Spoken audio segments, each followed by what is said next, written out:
ETF index mutual funds నేర్చుకుని stock మార్కెట్లో రాణించాలనుకుంటున్నారా? వెంటనే ఈ నెంబర్కి కాల్ చేయండి.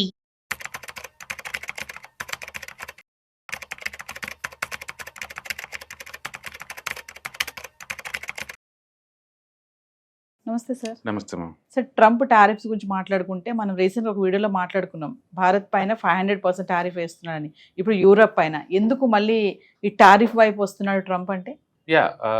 బేసిక్ మీద ఇండియాలో అప్ టు 500% అన్నాడు. 500% అని గ్యారంటీ ఏం కాదు, అప్ టు అన్నారు. బట్ లిటరల్లీ ప్రపంచం మొత్తం మీద హైయెస్ట్ టారిఫ్ భరిస్తుంది ఇండియా వాళ్ళు. ఇప్పుడు 50% ఉంది. ఈవెన్ చైనా వాళ్ళకి లేదు, అండ్ వేరే కంట్రీకి కూడా లేదు. ఇప్పటిదాకా ఏంటంటే అమెరికా అండ్ యూరోప్ నాటోలో పార్ట్నర్స్ కాబట్టి వాళ్ళందరూ ఫ్రెండ్లీ దేశాల కింద ఉంటుంది అనమాట. అందుకని వెస్ట్రన్ కంట్రీస్ అంటే మనం ఎక్కువసార్లు ఇవి అమెరికా ప్లస్ యూరోప్ గురించి మాట్లాడతాం. అండ్ ఇప్పుడు ఏమైందంటే గ్రీన్లాండ్స్ దగ్గర అది మాకు కావాలి, సెక్యూరిటీ పర్పస్ కోసం మాకు కావాలి, మేము దాన్ని కొంటాం అంటున్నారు. గ్రీన్లాండ్ చాలా చిన్న కంట్రీ, అంటే పాపులేషన్ పరంగా చెప్పాలంటే అది 57,000 మెంబర్స్, అంటే అమీర్పేటలో గల్లీ అంతా, హైదరాబాద్లో గల్లీ అంత పాపులేషన్ అంతా. బట్ అక్కడ మినరల్స్ అవి ఎక్కువ ఉంటుంది, నేచురల్ రిసోర్స్ చాలా ఎక్కువ ఉంటుంది. అందుకని దాని మీద ఇప్పుడు వాళ్ళ కనుబడింది అన్నమాట, దాన్ని ఎలాగైనా తీసుకోవాలి అని చెప్పేసి. అందుకని నాటో వాళ్ళు సపోర్ట్ చేస్తేనేమో పర్వాలేదు, చేయకపోతే కనుక మేము వేస్తామని చెప్పేసి విత్ ఇన్ ద యూరోప్ అందరి మీద కాకుండా కొన్ని కంట్రీస్ మీద, అంటే వాళ్ళ మధ్య డివైడ్ చేయాలన్నట్టు కొన్ని కంట్రీస్ మీద 10% ఎఫెక్టివ్ ఫ్రమ్ ఫిబ్రవరి 1 నుంచి 10%. అంటే థింగ్స్ కానీ సెటిల్ కాకుండా కొనుక్కుంటే, అంటే వీళ్ళు దాన్ని కొనకుండా కనుక వాళ్ళు అడ్డుకుంటే మళ్ళీ జూన్ జూలై నుంచి ఇంకా పెంచుతాము, 20% దాకా పెంచుతామని బెదిరిస్తున్నాడు. అంటే టారిఫ్లు అనేది ఒక వెపన్ లాగా తయారైపోయింది. వెపన్ లాగా అంటే పొద్దున నచ్చితే ఒక టారిఫ్, నచ్చపోతే ఇంకో టారిఫ్. ఓకే, దీనికంటే ఒక పద్ధతి అంటూ ఏం లేదు. ఒక డెమోక్రసీ కంట్రీ లాగా అది ఏం లేదు. ఒక డిక్టేటర్ కనుక డిక్టేట్ చేసినట్టు చేస్తున్నాడు. దానివల్ల ఏంటంటే ఇప్పుడు దాకా ఏషియన్ కంట్రీస్ సఫరింగ్ అని అనుకుంటున్నాం, లేదు. ఇప్పుడు వాళ్ళు తనుకుంటుంటే ఏషియన్ కంట్రీలు హ్యాపీ ఫీల్ అవుతుంది అనమాట. ఇప్పుడు జరుగుతుంది అది. సో ఇప్పుడు ఫ్రెంచ్ కావచ్చు, లేదా జర్మనీ కావచ్చు, డెన్మార్క్ కావచ్చు, లేదా లండన్ కావచ్చు, వీళ్ళందరూ ఒకటైపోయి మేము ఎలాగైనా కాపాడుకుంటాం అని చెప్పేసి అని. బట్ అమెరికా ముందు నిలబడే శక్తి పట్టుకుందంటే సీన్ లేదు. అమెరికా చాలా పెద్ద మ్యాన్ పవర్, అసలు యూరోప్ అంత లేదు. బట్ థింగ్స్ ఎలా సేఫ్ అవుట్ అవుతే మనం చూడాలి నెక్స్ట్ కపుల్ ఆఫ్ మంత్స్ వరకు కూడా, దాన్ని నిజంగా వాళ్ళు అమ్ముతారా లేదనేది. అండ్ డెన్మార్క్ వాళ్ళు అయితే మేము అమ్ము అంటున్నారు. ఈవెన్ గ్రీన్లాండ్లో వాళ్ళు కూడా ఆ జనాభాలో అంటే 57,000 మెంబర్స్ ఉన్నారు కదా, వాళ్ళ పేషెంట్ వాళ్ళ పబ్లిక్ కూడా అమెరికాలో కలగడం వాళ్ళు సిద్ధంగా లేరు. కాబట్టి వీళ్ళు ఫస్ట్ ఏంటంటే మనిషికి ₹1 ఇచ్చేసి కొంటానికి ప్లాన్ చేస్తున్నారు. అప్పటికి అది వర్కౌట్ కాకపోతే మేము బలవంతంగా ఆక్యుపై చేస్తూ ఉంటున్నారు. ఎలా థింగ్స్ అవుతే వర్కౌట్ అవ్వాలి. అంటే ఇప్పుడు ఇదేమవుతుందంటే యూరోప్ 2 కసీలిపోయే ఛాన్స్ ఉందన్నమాట. యూరోప్లో డెన్మార్క్ సపోర్ట్ చేసే కంట్రీస్ కొన్ని ఒకవైపు, మిగతా కంట్రీస్ కూడా, అంటే యూరోప్ 2 ముక్కలు కాబోతుంది ఇది కనుక ముందు రోజులు కంట్రీ అయితే. నెక్స్ట్ ఏమవుతుందంటే వాళ్ళు అమెరికా సంబంధించిన టెక్నాలజీ కంపెనీస్ మొత్తం ఆపే ఛాన్స్ ఉంది.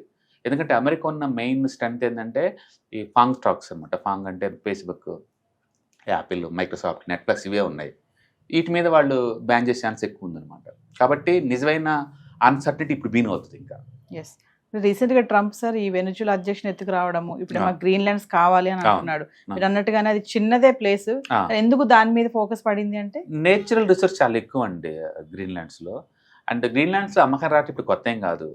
100 years బ్యాకే బ్రిటన్ వాళ్ళు కొంటాను ట్రై చేశారు, తర్వాత కెనడా వాళ్ళు కొంటాను ట్రై చేశారు, అమెరికా వాళ్ళు కొంటాను ట్రై చేశారు. ఈవెన్ 91లో కూడా ట్రంప్ టైంలో కూడా దాన్ని కొంటాను ట్రై చేశారు. అండ్ అమెరికాలో ఇలా కంట్రీస్ కొంటాం కొత్త ఏం కాదు. హిస్టరీ చూసుకున్నాం అనుకోండి, లాస్ట్ టైం అంటే ఐ థింక్ 1917లో కూడా వాళ్ళు కొన్నారు. అయితే డెన్మార్క్ దగ్గర నుంచి కొన్నారు వర్జిన్ ఐలాండ్స్ని. వాళ్ళు కొన్న చరిత్ర ఉంది. కాబట్టి లాస్ట్ ఈ 100 ఏళ్ళలో ఎప్పుడు కొనలేదు ఏ దేశాన్ని కూడా. అందుకని వేరే దేశాలు కొనే చరిత్ర అమెరికాకు ఉంది. కాబట్టి వాళ్ళు అలవాటు ప్రకారం ఇంకో దేశం కొంటే ట్రై చేస్తున్నట్టున్నారు. బట్ అది అవసరం అంటే ఖచ్చితంగా సెక్యూరిటీ పర్పస్కి అయితే ఖచ్చితంగా కాదండి. వాళ్ళు ప్రతి ఒక్క దానికి దేశ రక్షణ, దేశ సెక్యూరిటీ ఇలా పేర్లు పెట్టేసి సతాయిస్తున్నాడు. కానీ వాళ్ళు వేసే ట్యాక్స్కి దీని సంబంధం, దేశ రక్షణ సంబంధం ఏముందండి? రెండోది సుప్రీంకోర్టు వాళ్ళ తీర్పు ఉంది, వాళ్ళ కోర్టులు కూడా లేదు, వాళ్ళ వైపు మాట్లాడుతున్నట్టు ఉన్నాయి. అన్ని పోస్ట్పోన్ చేసుకుంటూ పోతుంది. ఇన్ టైంలో డెసిషన్ తీసుకోవట్లేదు అవి కూడా. మొత్తానికైతే వరల్డ్ వైడ్గా ఫుల్ అన్సర్టనిటీ. అంటే ఇండియాకి లాంటి కంట్రీస్కి ఏమైనా ఎఫెక్ట్ అవుతాయి అంటే ఆల్రెడీ మనం ఎఫెక్ట్ అవుతున్నాయి 50% టారిఫ్ తోటి. కొత్తగా ఏమి ఎఫెక్ట్ అవ్వదు. ఏషియన్ మార్కెట్స్ ఎలాంటి ఎఫెక్ట్ అవ్వవు. బట్ యూరప్ వర్సెస్ అమెరికా ఖచ్చితంగా ఎంతకంత అన్సర్టనిటీ గ్రో అవుతాయి. అంటే యూరోపియన్ కంట్రీస్ మొత్తం కనుక చూసామనుకోండి, ఆల్మోస్ట్ 70 కోట్ల జనాభా యూరప్ మొత్తం. యూరప్ అయితే యూరప్ మొత్తం యూరోపియన్ యూనియన్లో లేదు. యూరోపియన్ యూనియన్లో ఉంది జస్ట్ 27 కంట్రీసే కదా. 27 కంట్రీస్ మొత్తం పాపులేషన్ కలిపి 40 కోట్లు ఉంటుంది. ఇప్పుడు ఆ 40 కోట్లు వర్సెస్ అమెరికా యొక్క 37 కోట్లు ఏముంటుంది అనమాట. వాళ్ళకనమాట ఇది జరుగుతుంది. ఇవి తిన్న అమెరికాలో కూడా చాలా మందికి ఇది ఇష్టం లేదు, వేరే దేశాలు ఆక్యుపై చేసి అంతేం లేదు అని. బట్ ట్రంప్ ఒకసారి పర్సనల్గా తీసుకుంటే అది ఎందరో తీసుకెళ్తాడు.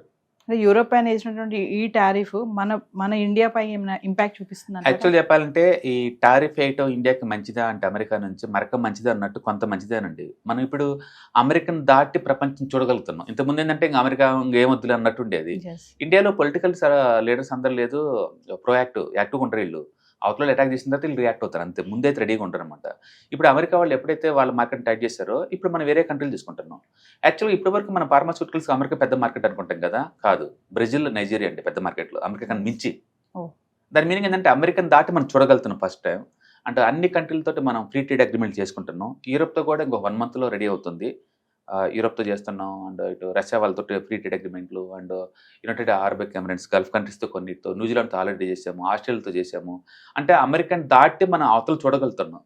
ఇండియాకి ఎక్కువ ఛాన్సులు ఎక్కువ ఉందన్నమాట. అందుకని విత్ ఇన్ ద ఈ టారిఫ్లోని గుడ్ థింగ్ ఏంటంటే అమెరికన్ దాటి థింక్ చేయగలుగుతుంది.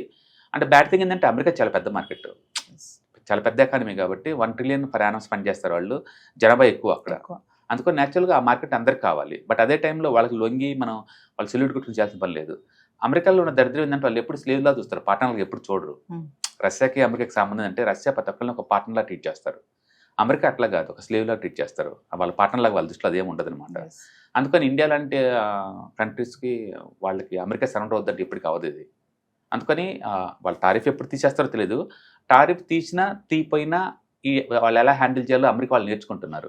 ఇంతకుమించి వర్స్ట్ ఏం జరగదు ఇండియాకి. ఆల్రెడీ 50% టారిఫ్లో ఉన్నాం, మనం భరించుకుంటూ వెళ్తూనే ఉన్నాం ముందుకి. ఎకానమీ ఆగలేదు, జీడిపి గ్రోత్ ఏం ఆగలేదు. అంటే పెయిన్ ఎక్స్పోర్ట్ కొన్ని సెక్టార్స్కి ఉందనే మాట నిజంగానే, బట్ మన గ్రోత్ ఏంటి వాళ్ళు ఆపలేదు. ఈ పాయింట్ ఆఫ్ టైంలో కూడా వరల్డ్లో హైయెస్ట్ గ్రోత్ ఉందంటే మన ఇండియాలోనే. చైనా రీసెంట్గా జీడిపి గ్రోత్ వచ్చింది వాళ్ళది అంటే 4.5. ఇండియాది లేటెస్ట్ క్వార్టర్ రిజల్ట్స్ అంతా 7.5 పైన దాటింది. కాబట్టి గ్రోత్ని వాళ్ళు ఏం ఆపలేదు, కొంత డిస్టర్బ్ అవుతున్నాం అంతే. But long term point of మనం మూవ్ అవుతాం. ఎందుకంటే ఎకానమీ ముందు పోయే కొద్దీ అండిపోతూ ఉంటుంది. ఇప్పటికే మొబైల్ మ్యానుఫ్యాక్చరింగ్లో వరల్డ్లో 2nd ఉన్నాం, మెటల్స్లో 3rd ఉన్నాం, మిల్క్ ప్రొడ్యూషన్లో 3rd ఉన్నాం, పర్చేసింగ్ పవర్ ప్యారిటీ మెథడ్ ప్రకారం వరల్డ్లో మనం 3rd ప్లేస్లో ఉన్నాం. అట్లా అన్నింటిలో మనం ముందు పోతాను సైలెంట్గా. కాబట్టి ఒక 5 to 10 years తర్వాత చూసుకుంటే ఇండియన్ పొజిషన్ వేరే లెవెల్లో ఉంటుంది. అప్పటికి మనకు కావాల్సిన రెస్పెక్ట్ మనకు దొరికింది. అప్పటిదాకా కామ్గా బిజినెస్ చేసుకుంటూ పోవటమే. సార్, మరి ఫర్దర్గా మీరు వెబినార్ నిర్వహించబోతున్నారు కదా, ఒకసారి వాటి గురించి.